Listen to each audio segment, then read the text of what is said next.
Thank you for tuning in to another episode of the Girl Dad Show. I'm super excited for our guests today. I have Derek and Adam here from REBL Dads, and I'm super excited for this conversation because I had a chance to get to know them and their business a little bit more. But we're going to get into it, and we're going to get deep. Derek, do you want to start introducing yourself to the listeners, and then we'll go to Adam next? Yeah. Hey, Young. Good to be with you. Hey, Adam, my brother from another mother. I'm Derek Notman, recovering financial advisor, fintech founder and CEO, and right now really focused on this really awesome community called REBL Dads. REBL stands for Responsible Entrepreneurial Balanced Leader. And it's all about building this community of dads who are struggling at home and struggling at work. And how do we help each other become better leaders at both? And it's quite the journey so far, which we'll get into. But it's a great community for dads anywhere in the world. We have an annual gathering on Necker Island with Sir Richard Branson. So happy to chat more about that. But it's pretty awesome so far. So happy to dive in. Yeah. Adam. All right, great to see you guys. Yep. Yeah, so Derek, like Derek, I'm also a recovering financial advisor who decided to get into the crazy world of fintech and being, an entrepreneur at another level with a company called Asset Map, where I'm the CEO. And when Derek brought this idea up of fatherhood and leadership and community and recognizing that there's such a lack of not only community for us fathers, as well as peer groups for those that have worked in the business side, trying to balance our lives, I thought this was a fantastic idea. So I've been jumping on Derek's bandwagon. We've been promoting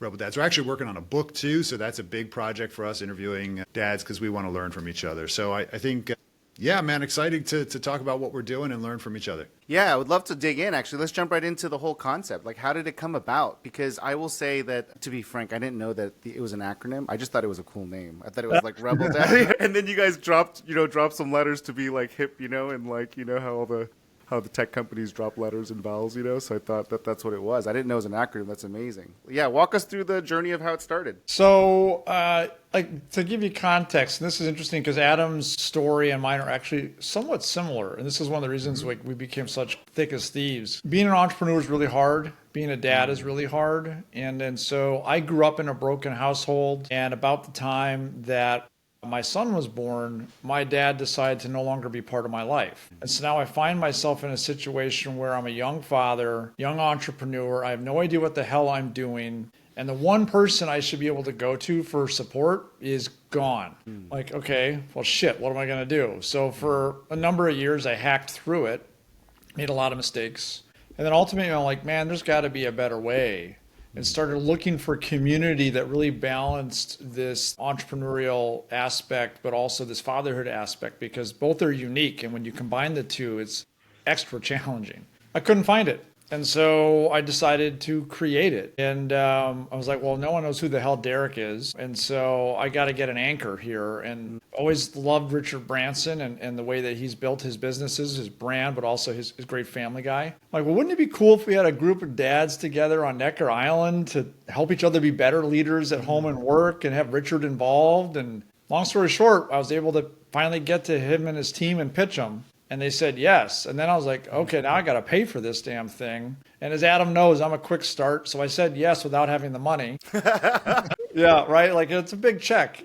And, it's interesting. So originally, REBL Dads, I started to formulate with another father who pulled a real dick move and pulled out during this process. And Adam was my first phone call. Didn't even talk to my wife. I called Adam the second after I found out this guy was bailing on me.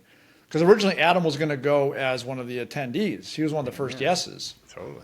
And I'm like, bro, here's what happened. I got a problem. And within 30 seconds, he's like, I got you, brother. And so really, REBL wouldn't be what it is today without Adam.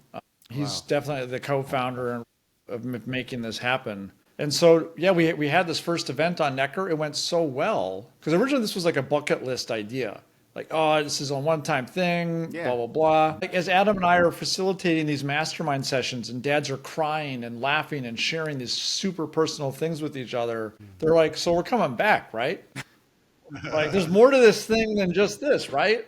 And that's when it really kind of took a life of its own. And now we're going, we've been back twice. We're going back a third time here in a couple months. And yes, I'll let Adam, kind of elaborate on the book bit of it, but really excited to have Richard involved, and just we've met so many great dads. And Adam's right, like there's this like epidemic of like fatherless homes. Yeah. Men are really lonely. I've heard statistics about like how men are like account for like the highest rate of suicide due to loneliness and things like this. And so we really tapped into this thing where we can help more dads just be a little bit better at home and work. And then so many good things happen because of it. Yeah, man, I don't even know what to say, dude. I mean, it's true of that. Hopefully, if that kind of resonated with you. I also grew up without a dad in the home, so I was trying to figure it out myself, and had a very powerful mom who, was an entrepreneur and taking us all over, dragged me all over the place as her like little co-pilot. But I did grow up without a kind of a father figure. I didn't really know what it was supposed to look like. I kind of act more like a mom, I think, if you want to poke fun at me.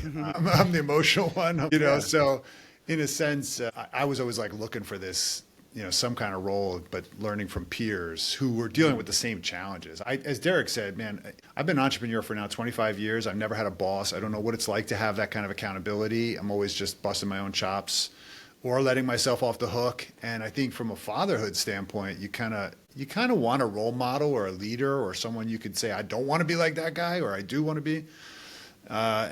And I think in the absence of anything, you just kind of wing it, just like you wing a business with, how am I supposed to get money? How am I supposed to, have employees? Like, what am I supposed to do? You're literally constantly winging it. So I think it's been a great outlet for me. And I think personally, we're all seeking some kind of to be part of something bigger. I think that's what this whole Rebel Dads has been for us. It's been a fantastic community project. Yeah, that's awesome. I mean, from an emotional standpoint, I can see how that kind of feeds that need of like getting, community and understanding yourself and making sure that you can understand it. But from even just like a literal like data set, how nice is that to just be able to benchmark with different types of dads and how they're navigating it, right? Just to understand like what is good, because it's hard to even justify what good is. I mean, I will say that I had a dad to role model off, and I'm still concerned that I'm doing it right or wrong. It's like, how do we even know what a good dad is, right? Unless you actually like talk to other dads about it. But how often are you talking to other dads about being a dad? Like never. No. It's just not something you talk about, And no, so but you're not going to go on Facebook too in the same, like a lot of us that have like created some level of, let's say notoriety or preeminence. We're not putting ourselves out there to be targets or public, So how do you go and be vulnerable and share yourself? Derek set up this WhatsApp group. We literally just text each other in the group like, hey, anybody dealing with this like 6-7 problem? Or like, I told my daughter about it. It's like, I told my 14-year-old, I'll mention 6-7 on the next podcast. So there you have it. I did it to you. Everybody's celebrating. No, but seriously, I mean, how do you kind of deal with, digital usage? What's appropriate? How do you deal with family reputation, making decisions? Like everything's under the microscope today. Some interesting problems. Yeah. On a more specific level, what did make you say yes after 30 seconds of listening to that to bankroll this project? Because it sounds like it was almost like a very fast processing speed. So what was that sequence? What made you do it? I think he's like a fast start. I'm like the next fast starter. He's like, oh God. So we did. I didn't bankroll it. I just said, okay, I'll just share the burden. But Derek and I have become like really good friends. The vision is right. I mean, sometimes you know how it is when you hear an idea business or just an opportunity. You're like, I know that we can make it happen, and we're just going to make it what it's going to be. And you like visionaries have a hard time saying no. So we're cut from the same cloth. Our kids are literally like what, 4 days apart. Like we've had a very similar path, even though I'm like twice his age. Just kidding. That's not true. Don't anybody. I'm not almost. I just pretend. Definitely my older brother. I'm the mature one in the room. Yeah, that's awesome. That's why you're wearing the collared shirt. You gotta. Yeah, man. I dress up. He dresses down. I've got He's wearing flip flops. Rebel Dads shirt. Oh, there we go. You gotta do that. Yeah, the branding is amazing, and I love the concept of it. But I love that it stands for something. That's awesome. And then did you guys match the acronym to the name, or did you guys do the name versus to the acronym? I told Derek. Boy, I'm trying to remember how that originally started, because I've got the notes somewhere. I wrote it on a yellow pad. Yeah. On how I initially did it, but I think part of the influence. So like I knew Richard Branson like had to be involved somehow. And so this red, by the way, this is the same color code that Virgin uses. So like I totally just copied what they were doing. That's amazing. But there was a TV show, it's probably 20 years old now, maybe a little more, called The REBL Billionaire. And it was Richard Branson. And it was this kind of contestant show where you'd go through all these challenges, and then if you won, you could go actually, I think, win money and or even run like Virgin for a day or something like that. Cool. And I'm like, oh, that's a cool name, but I can't spell it the same way. I got to do something different. And R originally did not stand for responsible. It was remote. And then Adam, with his infinite wisdom, is like, no, that doesn't work. And Adam's the one that said responsible. It makes so much more sense. Responsible is a much better fitting word for what the community is. Yeah. So yeah, and then it just kind of took, and it's got to be a funky spelling. That's what everyone does these days, I guess. So Yeah, it's such a great brand. Yeah, I mean, it looks awesome. Yeah, I mean, it's very cool. The moment I got introduced to you guys, I'm like, oh my gosh, I need to be a part of this. This is so cool. You could totally like align. You should yourself see with our that brand. swag. We even made our first shirts. We actually put a full tattoo sleeve on the arm so that we would look like we were like cool rash dad guard. with a tattooed rash guard sleeve. Because we're like, nobody in our 40s and 50s is getting like this full tattoo, but we're like, I think it'd be cool if we had like a sleeve tattoo, That's so like cool funny. dads, but like trying to be wannabes. It's funny. We've had a lot of fun with it, but Derek is too kind about it. I mean, the reality is that this project has been co-created by so many people. They're now they want to get involved, they want to contribute to it. So it's becoming more than just the Derek and Adam show, and we're just really facilitators. Oh, And yeah. that's the cool part about it is. Yeah. Sometimes someone has to start the party, but then it turns into Lollapalooza. You know what I mean? It's a But co-creative. you guys thing. are still guiding it. I mean, I'm assuming you guys Sure. are still guiding the conversations and kind of the framework around it as you figure it out. Because why would people, want a second one? I mean, you obviously had to have some sort of agenda. So how did you guys create that? Like, how do you even know, like what to even put? Like, how much structure did you guys put into this agenda for this offsite to create like freedom of discovery and process, but also somewhat of a direction? well, I stole this idea from Richard and his team again. Nice. So- I like it. We're giving credit where it's due. This is amazing. Yeah. Success leads If it food. works, Yeah, right. Yeah, well, Steve Jobs says that, right? It's like, Right. good artists copy, great artists steal. That's it. So, yeah. right. So Richard Branson started something called the Elders. You can go Google it, really cool. We actually hold our masterminds in the temple that they started the Elders in. And his whole team spent weeks putting together an agenda. And the Elders, they brought ex-US presidents, other world leaders. Nelson Mandela was in this. Like, he brought all these world leaders together to try to tackle some of the world's larger problems. And his team spent weeks putting together PowerPoints and agendas and all this stuff. And then Richard looked at it, he's like, no, because the whole day, like 9-10 hours was packed of just meetings. And he's like, no, we'll do meetings in the morning. And then in the afternoon, we're just going to play. We're going to stick our toes in the sand. We're going to have fun. We're going to have conversations. I'm like, man, that model really works because all of us have been to one too many over air conditioned conference rooms, seminars, whatever. And so I'm like, well, why don't we have mastermind mornings where we spend a couple hours talking about one of the letters from the word. So we have something on entrepreneurship or balance or leadership, whatever. And then the afternoons, let's just focus on building relationships with each other, doing fun things. And that's where it really comes together because people don't get overwhelmed with being in a conference room all day. And I mean, tell you, some of the best conversations and relationships happen when you're out just doing whatever. One of the dads, he came first this last year and he's coming again this next year. His name's James. The first day I met him and my son and I all went out and went swimming in the ocean. And the undertow and current was so bad, it was all pulling us out to sea. And we're like, oh shit, we almost like, oh, are we going to make it? And we all got in, but we still joke about to this day. And so it's those little human connection points, those shared experiences that really made such a difference. I mean, so that's roughly how we did it. I mean, Adam and I totally guessed the first year. We didn't know what the hell we were doing. That's awesome. Did you I guys knew what I say was that, though? doing. Did you guys say that to the other dads, or did you guys... Oh, no. We presented like, oh, no, we got this down. Okay.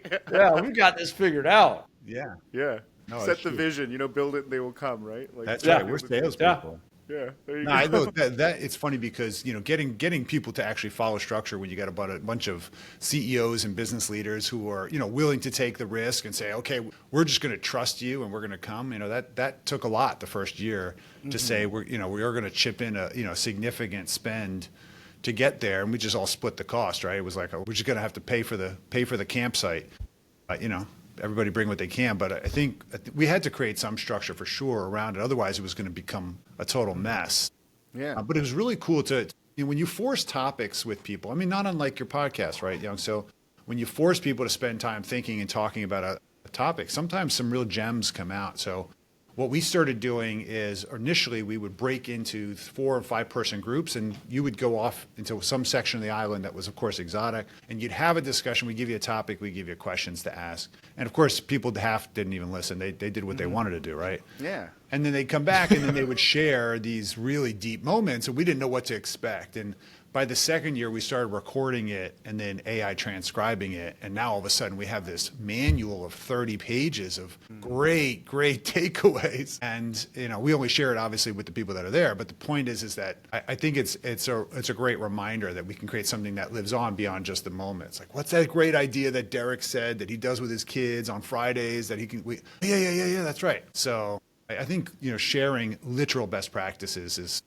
just so valuable. And then being in your second year, going into your third year, do you guys feel like you guys are achieving at least your personal goals of like filling that void of like of community knowledge, benchmarking what good dad is, like what a good dad is? Wow, Like, that's or a that good getting filled question. at all? Adam and I actually haven't discussed that at all. Let's figure it out. Let's answer it. Let's do it right now. Yeah. Adam, why don't you go you? first? Yeah. How do you feel? Do you feel like you're achieving your personal goals of filling that need? Who, you, me? You want me to Adam, answer? yeah, you go first. Yeah, Adam, you go first. I want to hear what Adam has to say. Okay, let me think of something really deep. Okay, hold on. Everyone listen. This is like, let me go into my podcasting voice. You guys I can already tell you guys are super fun. That's a great question. So I'm having such a hard time answering. So I'll tell you what I think it's done for me. So it's given me a purpose and an opportunity to lift others. And by doing so, I feel the benefit of it, even though I may not have the outcome. So here's the deal. When we're doing this book, so Derek's idea was we're going to interview 100 people. Of course, he didn't think small, like always. He's like, let's interview 100 CEO dads that are, like you got to get to them, interview them. Like this is a project, okay? Oh yeah, that's not a massively hard. podcast. It's 100 people That's in between running your business and your family, right? Okay, fine. And then you're interviewing these people like we're doing now for an hour and a half, and you're hearing all these great stories. Some of them are really applicable to me. Some of them are not. Some of them are relatable. Some of them like, oh, wow. But nonetheless, you start thinking about these things, right? And you're like thinking about like, what can I do differently? So you start installing these things in your life and you don't even realize it. So Yeah. whether it's being intentional or whether it's saying like no to the digital stuff or maybe putting your foot down in areas that you have been kind of like weak on, or maybe creating opportunities that you've been ignoring and not paying attention to your partner in the same way. Yeah. They're just like little nuances. So I think it's exposure. And that's the key is when you're around the topic a lot, like health, you start acting healthier. And I think that's the key is the intentionality we see again and again and again comes up. Like you either did it or you didn't do it. You know what I'm saying? You either set up the time or you didn't set up the time. You either said it or you didn't say it. And so having that in the back of your mind is guiding me to probably do better things. That was really profound. Good for you. That was Thank you. awesome. Yeah, follow that. He is the older brother. I like it. Look at this guy. He tends to be a 67. bit more polished. Yeah. Sorry, I had to do it. Come on, Skibbity, say something. All right, skibbity toilet. Yeah, that's There you go. that's it right there. I'll take a different tact on it. And so, like, okay, I started it. Like, why did I start this? Originally, well, because I didn't have the support and community that I needed, and I was making not the best choices in the world, or didn't even know they were bad choices. So since starting REBL Dads, and again, this is all like off the cuff now because Adam and I have not discussed this. I think some good things have happened though. Like I was a heavy drinker, and so I've drastically reduced my drinking significantly, where I feel a whole lot better. I've lost over 20 pounds and started exercising and eating better because of the conversations that we had on the island. I have this WhatsApp chat that Adam mentioned. Like, I have this group of dads that I can go ping at any moment for something funny, something serious, something business related, and get support very quickly. And so I have this outlet now. Like, I don't feel like, because let's face it, being a dad and or entrepreneur, you feel like on an island a lot of the times. It's really easy to, like, you're all alone. I don't feel like that anymore. And cool. I think that's pretty awesome. I've got a long way to go. And man, Adam and I have learned some really interesting things with this book project. But it's definitely helping me be a better father, a better husband, a better business person. Like, I have noticed, changes to the positive. So yeah, I would say it's working. But it's a process, right? It's always going to be a little bit more every year, every day, whatever. Yeah. Yeah. That's awesome. Yeah. That's really cool. Thanks for sharing that. And then as you guys think about it from the feedback of the people, but also just where you guys want to take it, what are the aspirations? What are the longer term goals? Like, what does success look like in 3 more years after 5 years of doing this? Well, We argue about this. Oh, you guys do? Oh, sorry. Is this a sore subject? no, look, you know how it is when and you have two entrepreneurs at the table and they both want to take the company to the, to their own pinnacle of their vision. It's like may not be the same mountain, like, Yeah. but at the same time, I think we found a way, and I think like all partnerships and relationships, you find a way to communicate and give and accommodate to a vision that you can both get behind. So I think we've had enough experiences in our lives to know that that's what it takes. Plus, we've interviewed people that told us this is true. So we're always think it's definitely a model that is aspirational for a lot of people to say, like, we're always going to listen to each other and say, like, how do I get what I need? How do you get what you need? And let's get there together, even though we're making concessions. So that's kind of like a little nuance of maybe I think maturity we've gained. That being said, I think Richard So said mature. it perfect. Right. Well, maybe we sound better than we actually are, Derek. But that's what I'm aspiring. Adam's to. the mature one. Like he brought me in. Like, I'm the younger brother that's just a dummy. Yeah, That's that okay. sounds incredible. But you make it fun. How about this? So you keep me on my toes. There's a Richard said it to us the best, right? He said, "This is a great idea. This is nice. This is really sweet that you got 30 guys here on talking about this and stepping up." He's like, "How are you going to help 1 million people?" And then he just dropped the challenge like that. Why is he? How are you going to help 1 million people?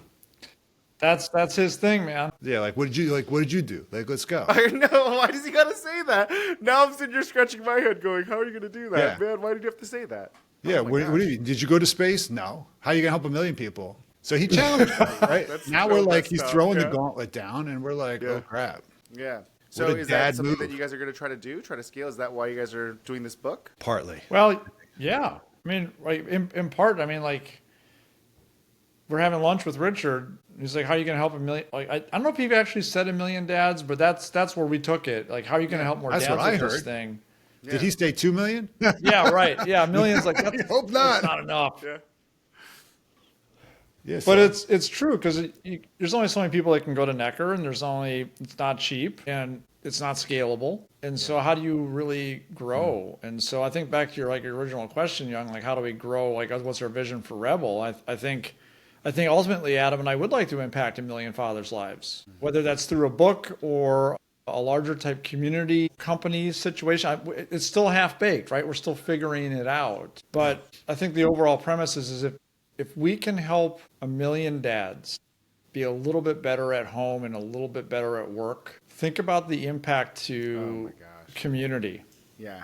right? Massive. To the next generation, the legacies that we leave, all of these things like that really gets me going. That's pretty awesome. How we do that, we're not 100% sure yet, but that's kind of what that's what I'd like to do. It's kind of like, I mean, it's kind of like two dads basically planning a bake out, like we got the hot dogs, we got the hamburgers, we brought the beer, and someone says, who brought the ice? And we're like, I don't know. That's all right. Yeah. Where's the blankets? I don't know. Where's the mom's forgot it? So we're okay. We're still going to have fun either way. And we're going to create a community that people are going to they'll remember the good parts about it. So we kind of accept the fact that we're just like, let's just go. Let's show up. We're going to do it. And people will come. We've seen it already. People want this stuff. So another question about this: what do your kids and wives think about this? Like, what is their response? Do they even know what you're doing, why you're doing it, how you're doing it? Like, talk to me a little bit about their sentiment, like their responses. What's going on here? Adam, you want to take that first? Or you want me to take it? How does my family think about it? I think they just think it's like another one of Dad's crazy projects, and they just let me run with it, just because I can't help myself. I start projects too, but it's that's a good question. I don't know. Maybe I'll ask them today. You should interview them. Yeah, you should Interview ask them. I think my daughter curious. loves the idea. She loves it because I've as a result she's seen some changes. There are playful games that we learned that other dads told us that had older kids. Our kids are in the 14s, and so they're like, try this game to talk about. Actually, we're going to share this. Like, what a great.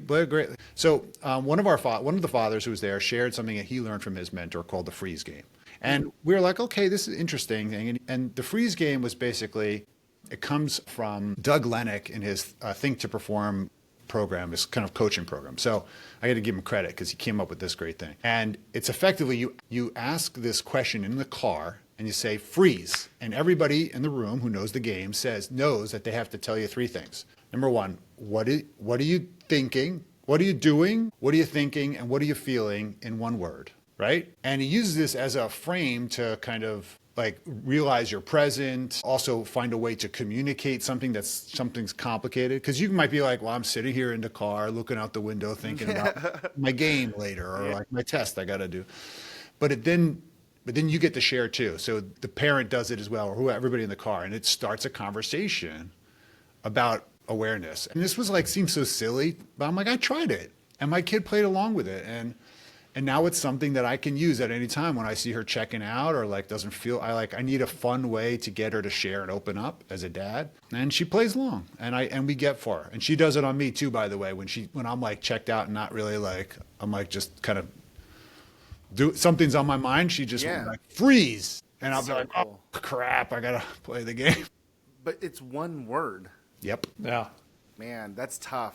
That's really tough. I mean, I'm literally trying to do the exercise right now, the game right now, and I don't even know what I would say. Yeah.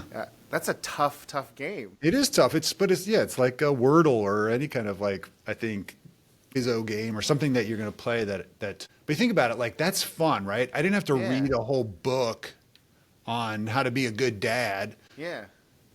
So anyway. Yeah, and then it's also the conversation, right? Because in whatever word they say, then you can say, "Oh, tell me more why you feel that way," or what does that mean? And you make up your own game. That's my point. I love that. That's awesome. That's very cool. And there's no phone involved, right? Yeah, that's exactly right. You can't chat GPT what your word is. Yes, you Tell me how I'm feeling. Tell me how I'm feeling. In one Ask word. me questions until you can tell me one word. GPT can never answer in one word. It'll be like, "Oh, that's a very good question, Young. I'm so glad you asked me a dumb question." That's awesome.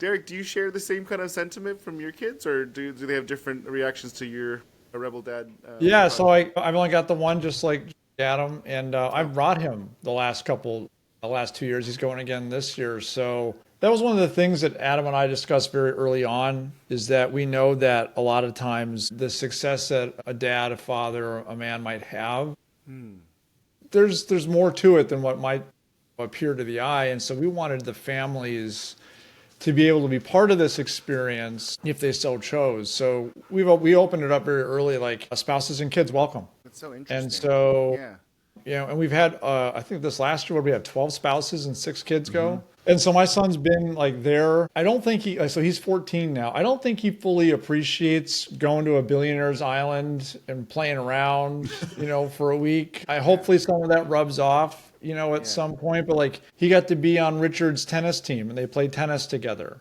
and it's just like he sees all these dads sharing and being part of it. So I hope it rubs off on him a little bit, and he knows why we do. I'm very open about why we have it, and he knows about my background with my dad. And then my wife, we call her the integrator. So she keeps Adam and I in line. So she handles all of the shit that Adam and I don't want to do and keeps us organized. Yeah, like she's been great. So So she knows everything. Yeah. That's going on. So she's very involved as well. Yeah. So I mean, very supportive. And that's what's been cool. I have yet to see feedback where people are like, "Oh, this is just a group for men." Type of shit. Like people are actually really supportive. Like, hey man, these guys need help too. And it's so awesome to see the community coming together. Yeah, I love that. And it's like a very integrated approach. It's like this thing that I've been wrestling with ever since I've entered my 40s. But this whole concept of like trying to be like binary and have like this kind of perfect balance, and I'm like, no, it doesn't exist. It doesn't exist. Doesn't exist. Yeah, and I'm just like, I love building businesses. I love like having projects like you guys, but I also love my kids. Like one doesn't negate the other for me, but I also can't seem to like keep it all bucketed into these perfect little things that I'm supposed to, or I don't know if I'm supposed to, but society says that you have to protect work-life balance, and I'm like, it's not. No. I don't feel like it's possible. Like. And I feel like it just needs to be either integrated better for me anyways, but I also just don't feel like it's a reasonable task that we put on ourselves to do these things. Because if I have a bad day at work, I can't help but like be a little off in the back of my head. It's just kind of lingering there.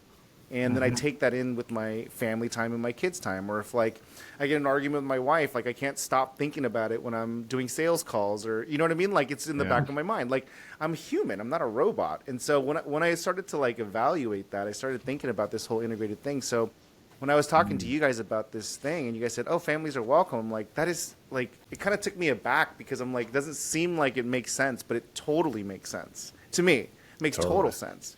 Because it's really about being, you know, integrated. It's like, what's going to make me the best dad? And all of these components is going to what's make me a good dad, not just one aspect. That's exactly right. Yeah. You know, to that point a little bit more, like, because balance is not possible. I interviewed a dad just yesterday for the book, and he shared an interesting analogy. He's like, balance is bullshit. And he talked about 5 cups. I think they were like financial, relationship with his wife, relationship with his kid, business, and then physical.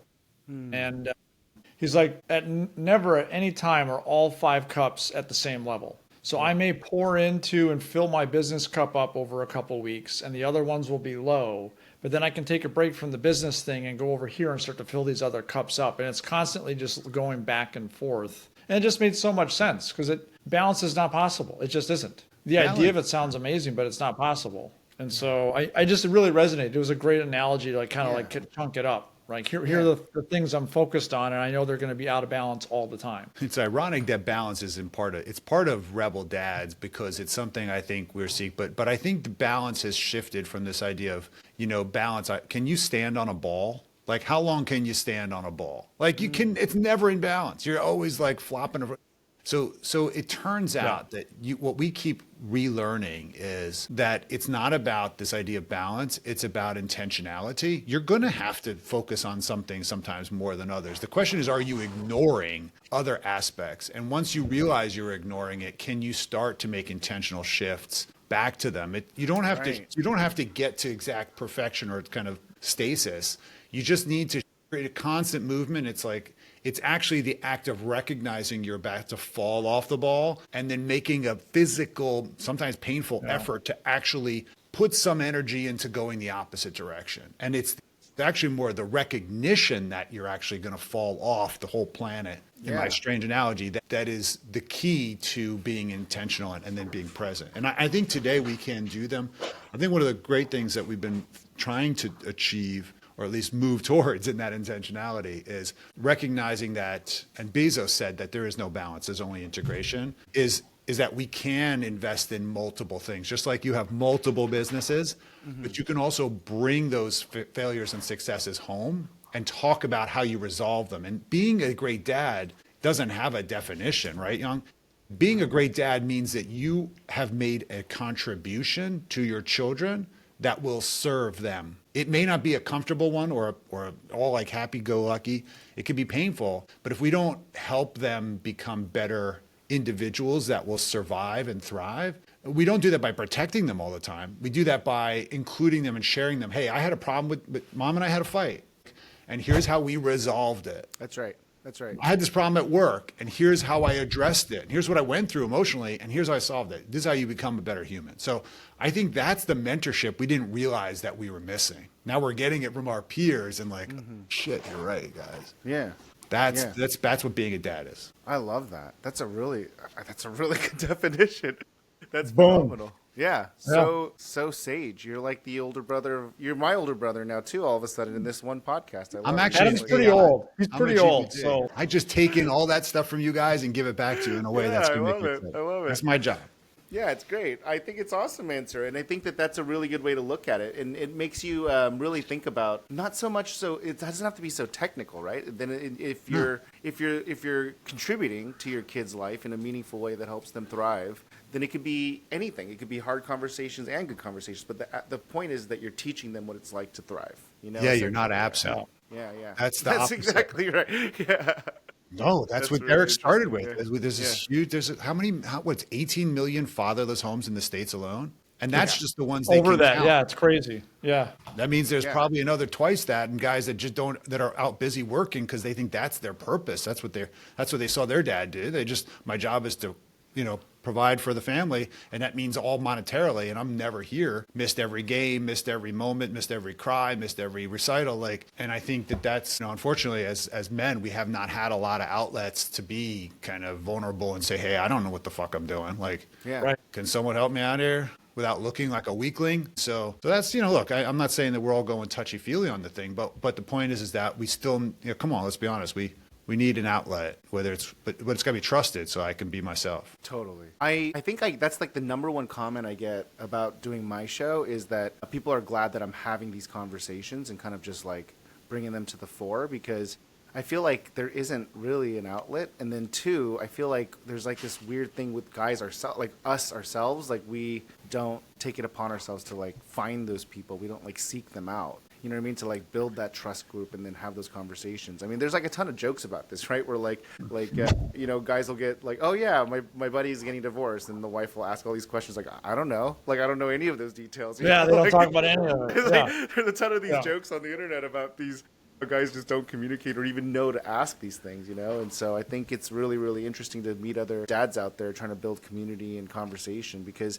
it goes back to the answer you had earlier, Adam. Like I feel like it's a lot like travel. Like whenever I travel, I feel like I get smarter and wiser because I learn how different people think. Not that I have to accept it, but at least now I'm aware, that my world isn't the only way the world works. There's people that have different values, different perspectives, and it broadens my horizons and gives me empathy, and I'm just that much less judgmental, And I think it's the same thing when I talk to other parents, in this podcast. It's just allowed me to like take the things that I like and just broaden my aperture. And I'm not agreeing with everybody, but I definitely like the fact that I know these points of views, because I think it's making me wiser, and it definitely is making me more empathetic.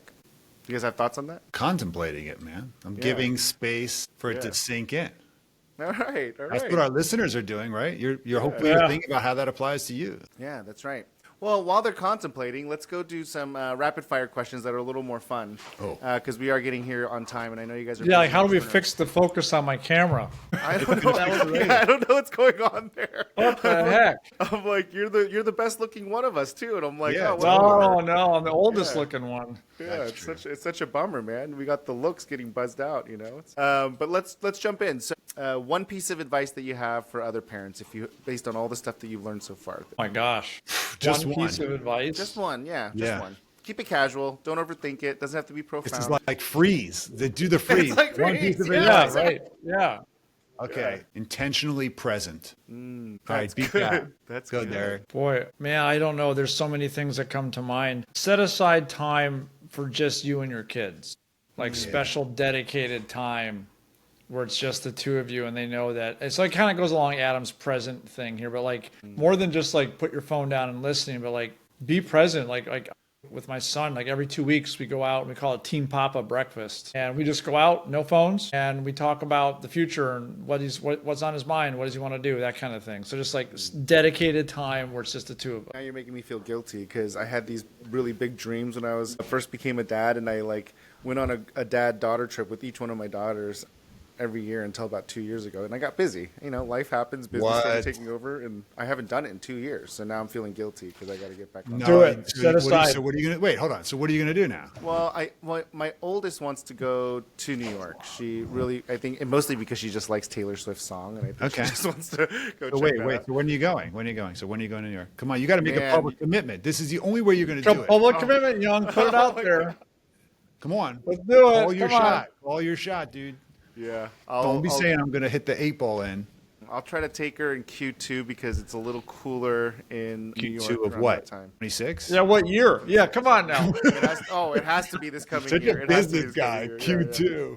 I know. Oh It's so bad. It's like just after the annual report. Yeah, right. Right. The K1s will go out. Like, what are you talking about, dude? Yeah, I right. love it. I love it. Taylor Sorry, Swift will guys, have another sorry. album by the time you come He on. says the I same know. thing to his kid. Oh, working on my kid. It'll happen eventually. Yeah. Okay, fine. I'll commit. April. I'll take her in April. Oh, that's Boom, there it is. I'm gonna send you an email. All right, cool. And then you can publicly shame me if I don't do it. That's right. And then my youngest wants to do Disneyland, so that one I may bring the whole family, and then I'll do something more intimate with her. But I did want to stick to that goal, and I fell apart. And now you're making me feel guilty hearing you talk, Derek. That's No, really, not guilty. Inspired. Don't you? Aren't you excited that you're going to New York in Inspired. April? You're going to New York Yes, in I'm April. going to New York. Now you just got to tell her. Yeah. What hotel are you staying at, Young?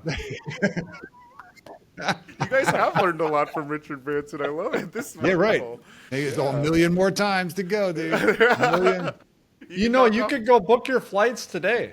Or you could not do it. Oh wow. Yeah, I'm gonna do it. It's a choice now, Young. Yep. I'm gonna do it. This is great. So now you guys have one less on that million mark. Yeah, Yeah, we've hit one. Yeah. Progress is tough. By the way, Progress I is can tell tough, you. yeah. Obviously, there's a ton of other questions I want to ask you guys, but I do want to make sure I'm cognizant of your time. But I do want to know one thing. Just one more rapid fire question here. When you guys aren't doing all your projects and you guys aren't, trying to be very intentional dads, what do you guys do for fun? Like, what's your guys' downtime activities? What do you do for yourself? I'm a ceramicist. I make clay. I got into clay. Yeah, I make He's pots. probably the artist. Pots, and I also play guitar. So yeah. Wow, that's So that's so my cool. thing. Do you sing? Yeah, sure. You want me to start singing? No, I don't. But I mean, No. unless you're great, yeah. No. What do you mean, no. I never never What do you did mean? that. No. I can sing. You didn't think I could sing too? Come on. I believe you can sing. Yeah. All right, yeah. fine. I won't sing. I mean, you're a buddy and all, but man. All right, I guess I'm gonna have to sing now. Ceramicist Yeah, right, and yeah. a guitarist. That's Yeah. We'll have you awesome. do a special thing on Necker. We'll do some kumbaya, and you can do that. You can run it. So you like the arts. I When it's your time to kind of feed your own soul, you're like an artist. I like to build things physically. That's awesome. That's so Yeah. cool. Derek, We how kind of about you? share that a little bit too. Like Adam's good at woodworking. He didn't mention, but I also enjoy woodworking. Cool. I love to surf, so Awesome. we do that. Also, old cars. I love working on old cars, like rebuilding engines and all kinds of stuff. Like that's a ton of fun. It just keeps me out of trouble. It's almost therapeutic because I'm so hyper focused on this one thing that the rest of the world disappears. Yeah, right. It's really nice. That's what I like about this. And he likes long walks on the beach, by the way. But he usually brings his wife. You're building a profile on him right now. I'm like, where's this going? I don't know. I know. When you asked the question. I know. You guys are a hoot. It's freaking fun. Well, I really appreciate you guys taking the time out of your busy schedules to hop on and talk to me, guys. This was very enjoyable and very funny. You guys are quite the characters. And I'm really bummed I wasn't able to grab that last seat. But I will definitely commit to coming to the following year and publicly. All right. I'll commit publicly. Public commit. Yeah, public commitment based Wow. on your guys' public motivation and inspiration to Cool. project in the world what you're going to do and commit to it. That's a really Love good it. mantra and mindset. So I'm very excited about what you guys are building, and I think it's incredible what you guys are doing. And so wherever it takes you, I'd love to be along on the journey and just watch and support. Wow, thank you. Yeah. Thank you, Young. I appreciate it, man. Yeah. Appreciate Thank it. you thanks guys for for this having time. I appreciate it. Absolutely. And We'll we talk look forward soon, to hearing guys. all about New York.